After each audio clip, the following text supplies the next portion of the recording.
양띠는 12간지 중에서 8번째 띠로 신민년, 개민년, 을미년, 정미년, 기민년에 태어난 민년생을 가리킨다.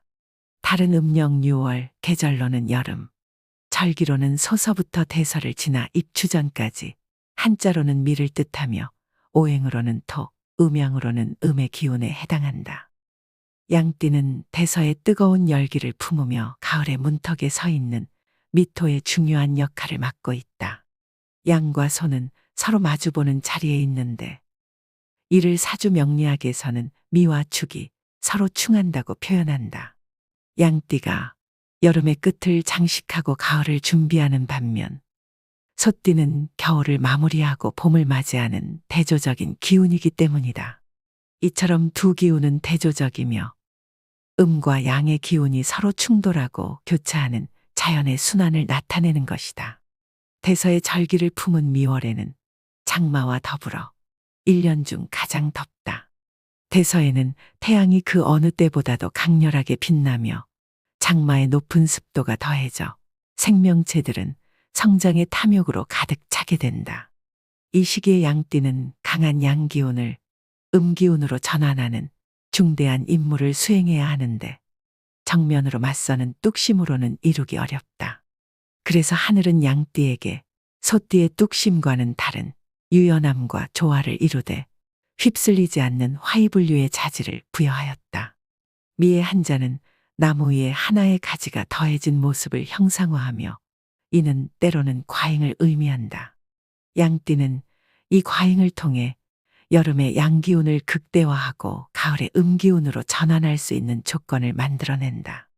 양은 무리를 이루어 살면서 무리의 흐름을 따르지만 그 흐름에 휩쓸려도 자신의 소임을 잊지 않는다.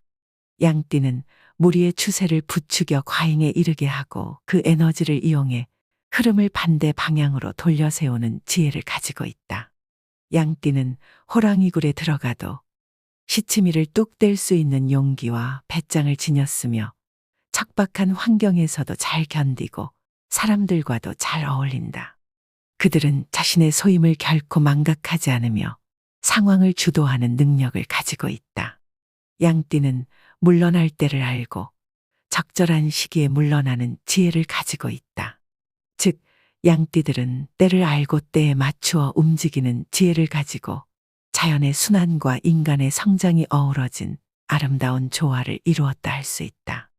그러나 아무리 지혜롭게 때를 맞추어 행동할 줄 알고 척박한 땅, 어려운 환경에서도 잘 견뎌내는 양띠이지만 지독하게 뜨겁고 복잡한 환경 속에서 더 이상 견디기 힘든 순간이 분명 존재할 것이다.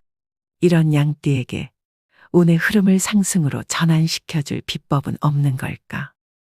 참으로 다행인 것이 어려운 비법을 쓰지 않고도 양띠에게 운을 좋게 해주는 풍수적으로 아주 간단한 개운법이 존재한다. 비법에는 어려운 것이 더 많지만 비록 쉬운 것이라도 효험이 없는 것이 아니다. 항상 정도는 기본에 있는 것이며 더욱 중요한 것은 실천에 있다는 것을 명심해야 한다. 지금부터 양띠의 운을 좋게 하는 개운법을 알아보자. 이 개운법을 실천한다면 2025년 을사년을 맞이할 양띠에게 부와 번영이 함께할 것이다. 첫 번째, 자신이 태어난 해에 천간이 상징하는 세계 복주머니를 준비한다. 이는 하늘의 기운을 받기 위해 그러하다. 하늘에 존재하는 오행의 길을 갑을병정, 무기경신, 임계라 하여 10가지가 있다. 신민년은 60갑자로 헤아리면 8번째 해이다. 천간이 신이고 지지가 미인 해로 백색을 상징한다. 신민년생은 1931년, 1991년 흰양의 해에 태어난 사람이므로 흰색 계열의 복주머니를 준비한다. 개미년은 60갑자로 헤아리면 20번째 해이다. 천간이 개이고 지지가 미인 해로 흑색을 상징한다. 개미년생은 1943년, 2003년 검은 양의 해에 태어난 사람이므로 검은색 계열의 복주머니를 준비한다. 을미년은 60갑자로 헤아리면 32번째 해이다. 천간이 을이고 지지가 미인 해로 청색을 상징한다. 을미년생은 1955년, 2015년 푸른 양의 해에 태어난 사람이므로 파란색 계열의 복주머니를 준비한다. 정미년은 60갑자로 헤아리면 44번째 해이다. 천간이 정이고 지지가 미인해로 적색을 상징한다. 정미년생은 1967년, 2027년 붉은 양의 해에 태어난 사람이므로 빨간색 계열의 복주머니를 준비한다. 기민년은 60갑자로 헤아리면 56번째 해이다. 천간이 기이고 지지가 미인 해로 황색을 상징한다. 기민년생은 1919년, 1979년 황금양의 해에 태어난 사람이므로 노란색 계열의 복주머니를 준비한다. 두 번째, 자신이 태어난 해의 지지가 상징하는 반한살 방향을 알아야 한다. 이는 땅의 기운을 받기 위해 그러하다. 땅에 존재하는 길을 자축인묘, 진사오미, 신유수레라 하여 12가지가 있다. 이것은 땅을 지키는 12지신을 의미한다. 양띠의 지지인 미의 반한살 기운이 머무는 자리는 동쪽과 동남쪽 사이의 동동남 방향이다. 시계 방향의 4시 방향으로 이해하면 될 것이다. 집 중앙에서 나침반을 들고 방위를 측정하면 된다. 나침반이 없을 경우 핸드폰 나침반 어플을 이용해도 좋다. 반한살은 한자로 움켜잡을 반, 말 한 장 안을 쓰며 말 한 장을 움켜잡은 대로 말이 잘 따라가게 되니 내가 바라는 대로 말을 잘 듣는다는 의미가 있고, 이는 재물이 들어오면 내가 바라는 대로 움켜잡는다는 뜻이다. 이처럼 반한살 방향은 돈, 재물과 관련이 깊은 방향이 된다. 반한살은 인생의 여정에서 어려움과 고비를 극복하고 마침내 안락한 위치에 도달하여 자신의 삶을 돌아본다는 의미도 내포하고 있다. 따라서 반한살은 역경 후에 찾아오는 풍요와 행복을 보장해주는 방향이라 생각하면 된다. 이처럼 반한살은 재물을 부르는 방향인 것이다. 세 번째, 2025년을 맞이할 터이니 50원 동전 25개를 깨끗하게 씻어서 준비한다. 50원 동전은 작고 가벼운 동전이지만 풍수학에서는 큰 힘을 가진 동전이니 가볍게 생각하지 말아야 한다. 풍수학은 자연과 인간의 조화를 이루기 위한 고대의 지혜로 풍수학에서 동전은 재물과 행운을 상징하는 물건이다. 동전의 모양은 원형으로 하늘과 대지의 조화를 나타내며 동전의 앞면과 뒷면은 양과 음의 균형을 나타낸다. 50원 동전은 우리나라 동전 중에서 작은 액면 가치를 가지고 있지만 풍수학적으로는 가장 큰 힘을 가지고 있다. 50원 동전 앞면에는 쌀을 생산하는 식물인 벼이삭이 그려져 있다. 벼이삭은 풍년과 풍요를 상징하며 행운과 재물을 뜻한다. 또한 50원 동전은 오의 배수이므로 각각 목화, 토, 금, 수의 오행의 기운을 모두 갖고 있다. 이렇게 50원 동전은 좋은 기운과 행운을 담고 있는 풍수의 보물이라고 할 수 있는 것이다. 네 번째, 복주머니에 50원 동전 25개를 넣고 이것을 풍요를 부르는 복주머니라고 부르자. 이 풍요를 부르는 복주머니는 2025년 한 해 동안 무한한 풍요를 가져다 줄 것이다. 그리고 지금부터가 가장 중요한 부분이다. 이 풍요를 부르는 복주머니를 반드시 반한살 방향에 보관해야 한다. 운 중에서도 특히 금전운은 후덥지근하고 밝은 곳보다 약간 어둡고 시원한 공간을 좋아한다.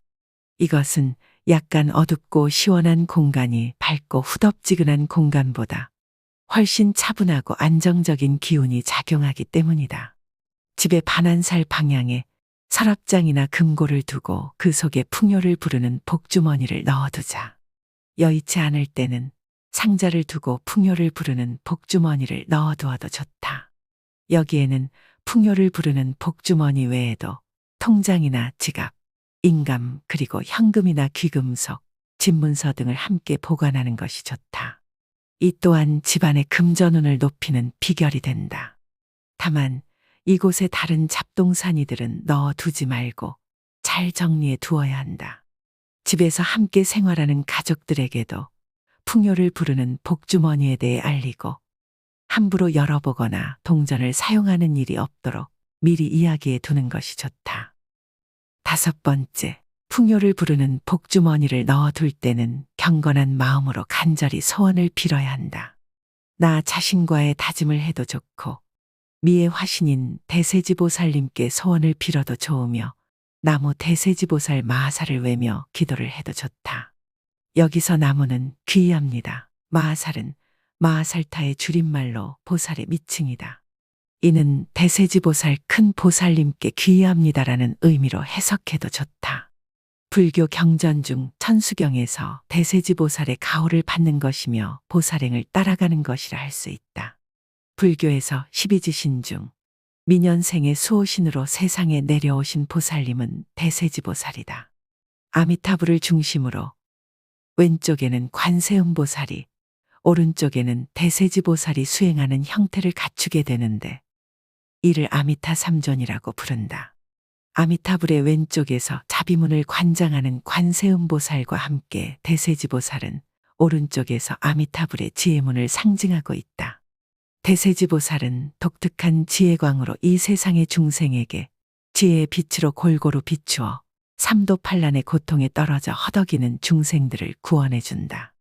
삼도의 고통을 영원히 여의고 위없는 힘을 갖추고 있는 아미타불의 협시 보살인 것이다.